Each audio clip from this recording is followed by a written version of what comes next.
إن هذا القرآن يهدي للتي هي أقوم ويبشر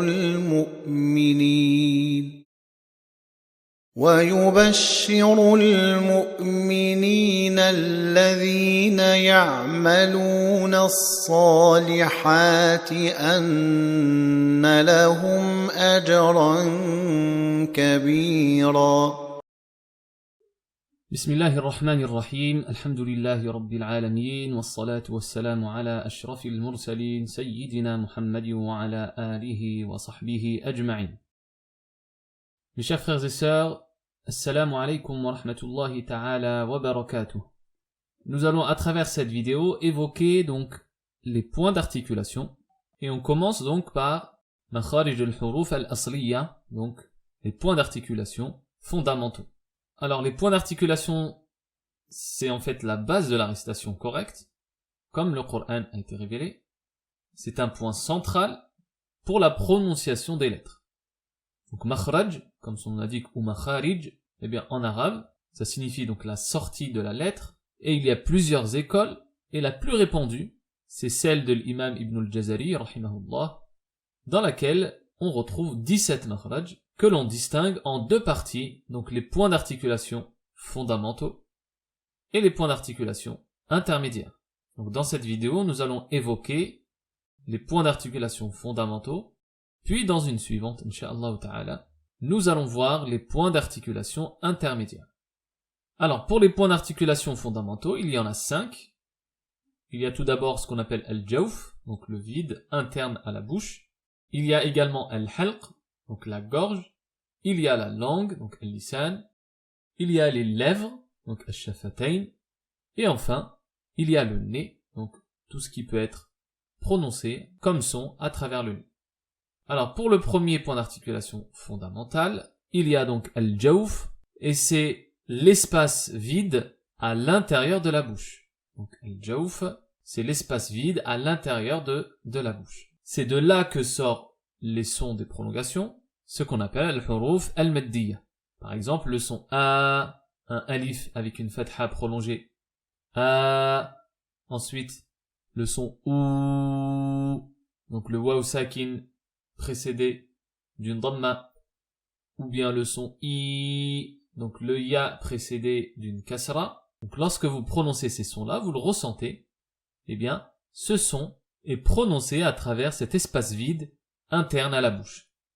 Donc a, ou, i, on ressent donc ces petites vibrations internes entre la langue et le palais.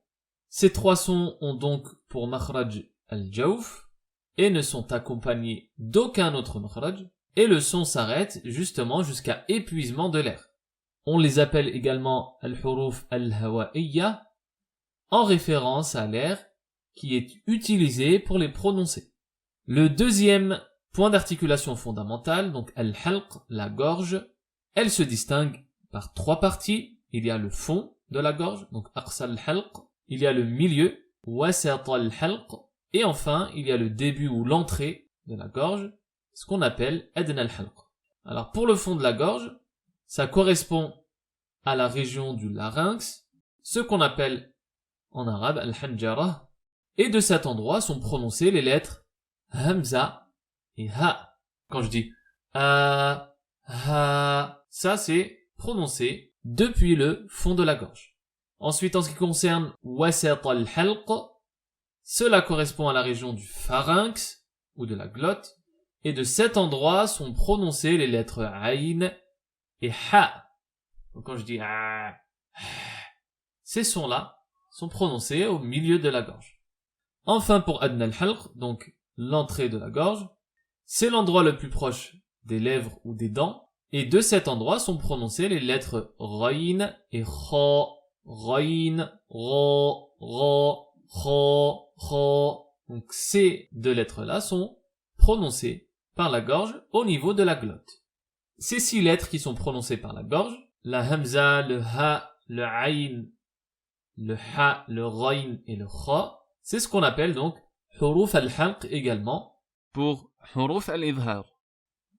On passe au troisième point d'articulation fondamental, al-lisan, la langue. Alors là, il y a un peu plus de cas, puisque la langue contient 9 points d'articulation différents, d'où sont prononcées 18 lettres au total. On commence par la partie postérieure de la langue, donc aqsa al-lisan, au niveau du pharynx, avec ce qui suit la partie supérieure du palais, eh bien, il forme le point d'articulation du qaf qui est emphatique.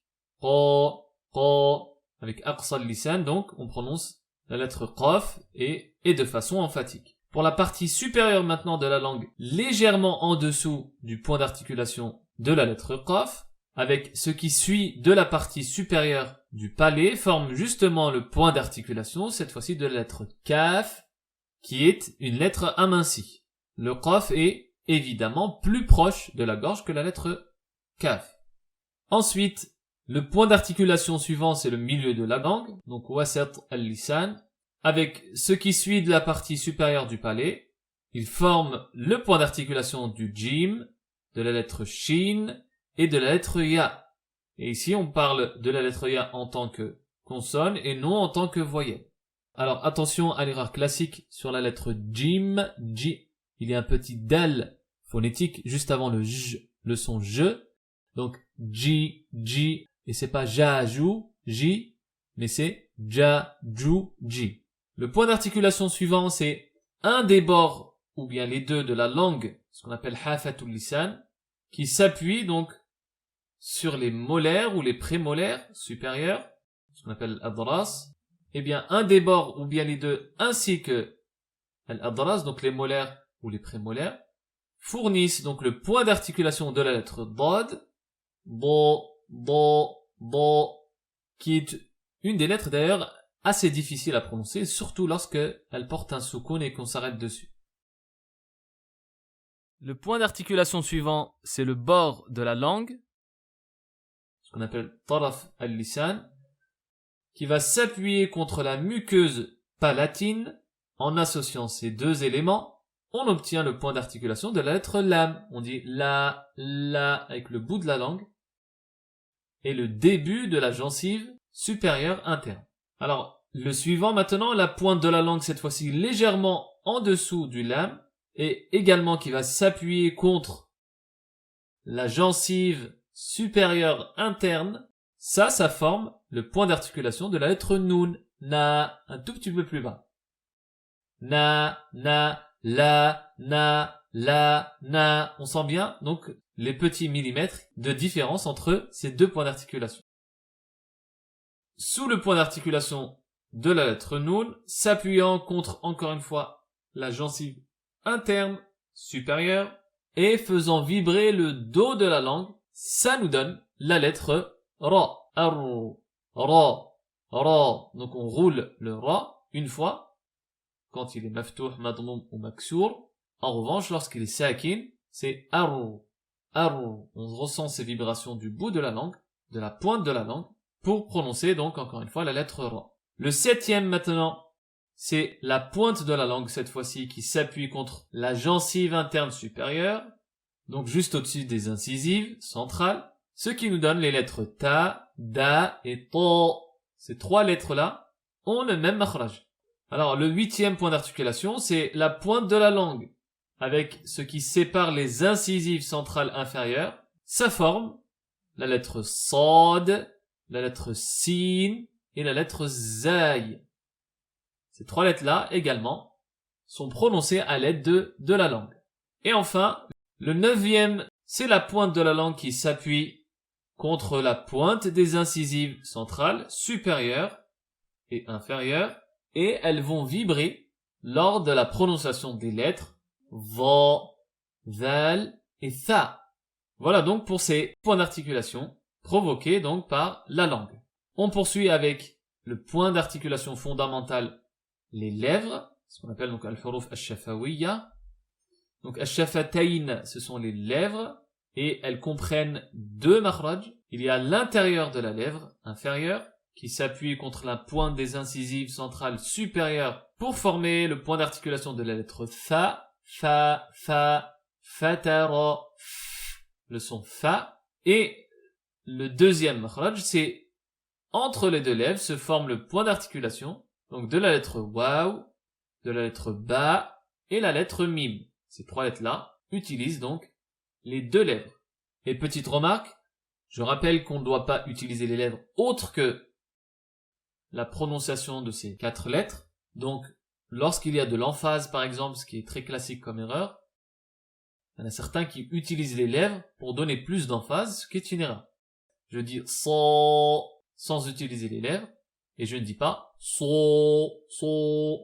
On entend bien, encore une fois, la différence. On termine donc par al-khayshum, la cavité nasale, et du khayshum, il y a le son et le sol derrière qui est provoqué, ce qu'on appelle al-runna, le nasillement. Cela se produit que pour deux lettres, la lettre nun et la lettre mim, quand elles portent une shadda, ou bien lorsqu'elles ont un soukoun, ou bien lorsqu'elles sont avec une voyelle. Pour plus d'informations, je vous renvoie vers la vidéo sur la runna, dans laquelle je détaille les différentes durées possibles de la runna concernant le mim et le nun. Voilà pour cette première partie, donc sur les points d'articulation fondamentaux. On se retrouve incha'Allah ta'ala dans la prochaine vidéo avec cette fois-ci les points d'articulation intermédiaires. Barakallahu fikum wa fatahallahu alayna wa alaykum wassalamu alaykum wa rahmatullahi ta'ala wa barakatuh.